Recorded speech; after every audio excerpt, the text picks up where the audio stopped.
காரியத்தை எனக்கு செய்கிறாங்க, எனக்கு என்ன பிடிக்குமோ அதை செஞ்சு கொடுக்குறாங்க, அவ்வளோ அன்பாக இருக்கிறாங்களே சொல்லி அவன் என்ன பண்ணான், அவனுக்குள்ள அந்த கடினமாக இருந்த இருதயம் சதையுள்ள இருதயமாய் மாற ஆரம்பித்தது. அப்படியே நாளுக்கு நாள் சொல்லிக்கூட ஒரு நாள் அவன் சொன்னான்னா, ஞாயிற்றுக்கிழமையில் நானும் என்ன பண்ணுறேன், ஆலயத்துக்கு வருவேன். ஒரு காலத்தில் ஒன்ஸ் அப்பான் ஏ டைம் அவன் என்ன பண்ணான், கடை விட்டு தூரமாக இருந்தான். 100%, 100% கடவுளை விட்டு என்ன பண்ணான், பிரிந்திருந்தான்.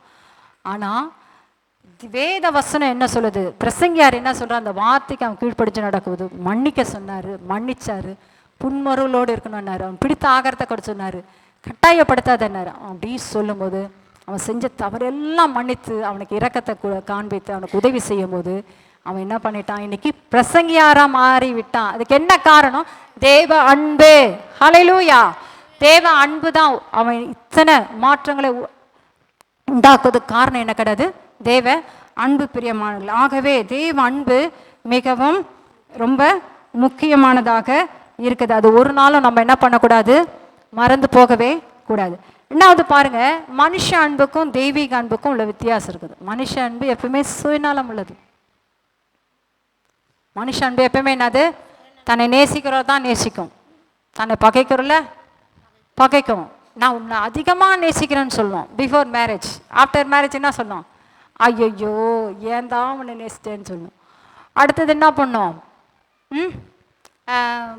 மகன் அன்பு இருக்கும், மகனை நேசிக்கும் அந்த அன்பு. ஆனால் யாரை நேசிக்காது, மருமகளை என்ன பண்ணாது, நேசிக்காது. அடுத்தது என்ன பண்ணோம், ஃப்ரெண்டு, உன்ன மாதிரி ஃப்ரெண்டு யாருமே கிடையாது.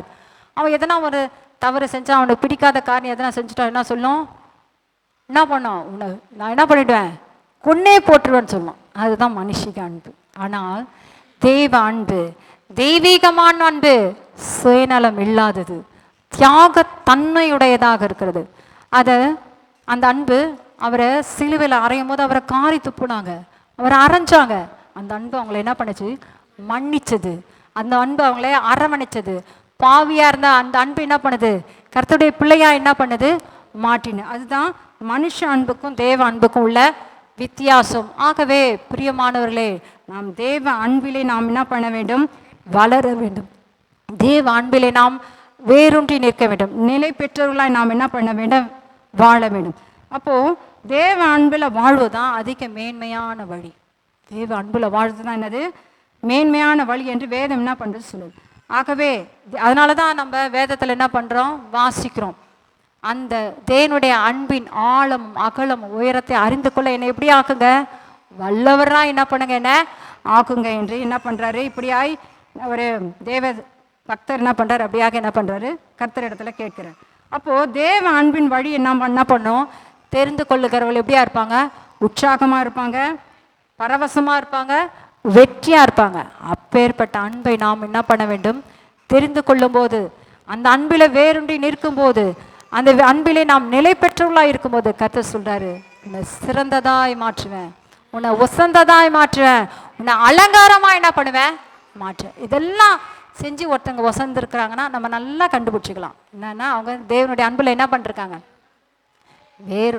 அன்பில் என்ன பண்ணுறாங்க, வேறுன்றி நின்று இருக்காங்க, நிலை பெற்றவர்களாக இருக்கணும். ஆகவே நம்ம இந்த ஆசீர்வாதம் வேணெல்லாம் மன்னிப்பு ஒரு மிக முக்கியமானதாக இருக்கிறது. அந்த தாய் அந்த பிரசங்கியார் சொல்ல கேளாம போயிருந்தாங்கன்னா அந்த பிள்ளை என்ன பண்ணியிருக்கோம், இன்னைக்கு மொத்தமாக அந்த பிள்ளை என்ன இருக்கும், ஒட்டு மொத்தமாக கெட்டு போயிருக்கும். ஆனால் அந்த வார்த்தைக்கு, தேவனுடைய வார்த்தைக்கு, தேவ பிள்ளையினுடைய வார்த்தைக்கு கீழ்ப்படிந்து நடக்கும்போது அதனுடைய ஆசீர்வாதத்தை அவங்களை என்ன பண்ணுறார்கள், பார்த்தால் என்று பார்க்கிறோம். ஆகவே கூடி வந்த பிள்ளைகளுக்கு, தேவ பிள்ளைகளுக்கு இந்த நாள் சொல்வது என்னவென்றால், நாம் அன்பினால் கிரியை செய்கிற விசுவாசமே என்ன பண்ணோம், உதவும். சண்டை, கசப்பு, பகை அதெல்லாம் வைத்துக்கொண்டு நாம் தேவனிடத்தை செல்வோம் என்றால் விசுவாசம் செயலற்றதாக இருக்கும். ஜெபம், நாம் செய்கிற ஜெபத்துக்கு என்ன பண்ணாது, பதில் கிடைக்கவே கிடைக்காது. நாம் ஒருமனப்பட்டு வைக்கும்போது நமக்கு கூட வேதத்தில் பார்க்கும், ஒரு கர்த்தருடைய சமூகத்தில் விண்ணப்பம் பண்ண வருமானா கர்த்தர் சொல்கிறார், முதல் நீ போய் என்ன பண்ணு, ஒப்புரவாகிட்டு என்ன பண்ணு வா, அப்போ தான் நீ செய்கிற ஜெபத்துக்கும் நீ செய்கிற விண்ணப்பத்துக்கும் நான் என்ன பண்ணுவேன், பதில் செய்வேன். ஆகவே பிரியமானவர்களே, இவ்வளோ நாள் இருக்கலாம் உங்களுக்குள்ள அந்த பகை ஏதாவது இருக்கலாம், அக்கம் பக்கம், சொந்தக்காரு, சொந்த ரத்தத்தில் எல்லாமே இருக்கலாம். மன்னியுங்கள். அப்பொழுது ஆசீர்வாதத்தை நாம் என்ன பண்ணுவோம்? அதுதான் தேவ அன்பு. அதுதான் தேவன் சொல்றார், நான் அன்பாகவே இருக்கிறேன். ஒரு கணவர் மனைவி இருக்கிறாங்கன்னா, அவங்களுக்கு ஒரு பிள்ளை பிறப்பானாலும் அந்த சுவாபம், அப்பா எப்படி இருக்கிறாங்களோ அம்மா எப்படி இருக்கிறாங்களோ அந்த சுவாபம் அந்த பிள்ளை பிரதிபலிக்கும். ஒருவேளை அந்த தகப்பனா நல்ல வள்ளலா இருந்தாலும் அந்த அந்த குணமும் அந்த பிள்ளைக்கு என்ன பண்ணுவோம்? அவங்க என்ன சொல்லுவோம்? அப்பா போலே இருக்கிறாப்பா, அவங்க அப்பாவுக்கு எப்படி குணமோ அதே போல. நாமும் தேவனுடைய அன்பிலே பிரதிபலிக்கிறவளா இருக்க வேண்டும். இவங்க ஏசப்பா பிள்ளைங்க, அதனால தாங்க ஏசப்பா அன்பாகவே இருக்கிறார்ல, அவருடைய பிள்ளைங்க இவங்களும் எப்படியா இருக்கிறாங்க? அன்பாகவே இருக்கிறார்கள் என்று நாம் என்ன பண்ண வேண்டும்? சொல்லுவர்களா இருக்க வேண்டும். மற்றவங்க புகழ்வதற்கு மாத்திரமல்ல, தேவனிடத்தில் ஆசீர்வாதங்களை பெற்றுக்கொள்ளா இருக்க வேண்டும். அப்பொழுது தான் நாம் சிறந்ததாய், அலங்காரமாய், உயர்ந்ததாய் நாம் காணப்படுவோம். கர்த்தர் உங்களை ஆசீர்வதிப்பாராக. கண்களை மூடி நாம் ஜெபிப்போம். ஸ்தோத்திரங்க தாவே, மை ஸ்தோத்திரிக்கிற ராஜா, மை துதிக்கிறோம் துதிக்கிறோம் துதிக்கிறோம் துதிக்கிறோம் துதிக்கிறேன். இசப்பா, நீங்கள் நல்லவர் நல்லவர் நல்லவர் நல்லவர், நன்மைகளை மாத்திரம் எங்களுக்கு செய்பவர் அப்பா. உம்மால் ஆகாத காரியம் ஒன்றுமில்லை, உம்மால் எல்லாம் கூடுமே, அதற்காய் நன்றி. இந்த நாளில் கூட கர்த்தாவே, அன்பினால் கிரியை செய்கிற விசுவாசம் ஆண்டவரே இசப்பா உதவும் என்று நாங்கள் வேதத்தில் பார்த்தோம். இந்த நாள் தியானிக்கும்படியாக கூட கர்த்தர் உதவி செய்யுங்க, அதற்காய் ஸ்தோத்திரம் ஐயா. ஆண்டவரே இசப்பா, விசுவாசம் எவ்வளவு முக்கியதென்று நாளில் நாங்கள் பார்த்தோம். ஆண்டவரே, ஜெபத்தில் கேட்டுக்கொள்வதெல்லாம் அவங்களுக்கு அருளப்படும் என்று, அது எப்படி ஆண்டவரே இசப்பா கேட்டு அருளப்படும் என்று இந்த நாள் கூட எங்களுக்கு கற்றுக் கொடுத்த பாடத்திற்காய் நன்றி. அதற்கு மன்னிக்க வேண்டும் என்று சொல்லிக் கொடுத்தீங்க, அதற்காக உமக்கு கோடாக்கோடி ஸ்தோத்திரம். இதுவரை நாங்கள் மன்னியாது இருப்போம் என்றால் ஆண்டவரே, இதோ இப்பொழுதே இந்த நிமிஷத்திலே நாங்கள் நிறுவனமாய் ஒப்பு கொடுக்கிறோம். மன்னிக்கிறோம் சுவாமி, எங்கள் ஆசீர்வாதத்துக்காக மன்னிக்கிறோம் சுவாமி. நாங்கள் செய்கிற ஜெபத்துக்கு பதில் வேண்டும் என்று நாங்கள் மன்னிக்கிறோம் சுவாமி. எங்கள் விசுவாசம் செயல்பட வேண்டும் என்பதற்காக மன்னிக்கிறோம் சுவாமி. அப்படியா நீர் செய்வீராக ராஜா. கூடி வந்த ஒவ்வொருவரை கூட நீங்கள் ஆசீர்வதித்து அனுப்புங்க அப்பா. அவங்களுடைய எல்லா விதமான மன விருப்பங்களை எல்லாம் கூட நிறைவேற்றித்தாங்க. அவங்க செய்கிற ஜெபத்துக்கெல்லாம் நீங்கள் பதில் செய்யும்படியாய் நாங்கள் செபிக்கிறேன்ப்பா. நீர் அப்படியா செய்த கிருபைக்காய் மக்கோடா குடி ஸ்தோத்திரையா. துதி கன மகிமை எல்லாம் ஒருவருக்கே செலுத்துகிற ஏற்றுக்கொள்ளும் இயேசுவின் நாமத்தினால கேட்கிறோம் எங்கள் நல்ல பிதாவே.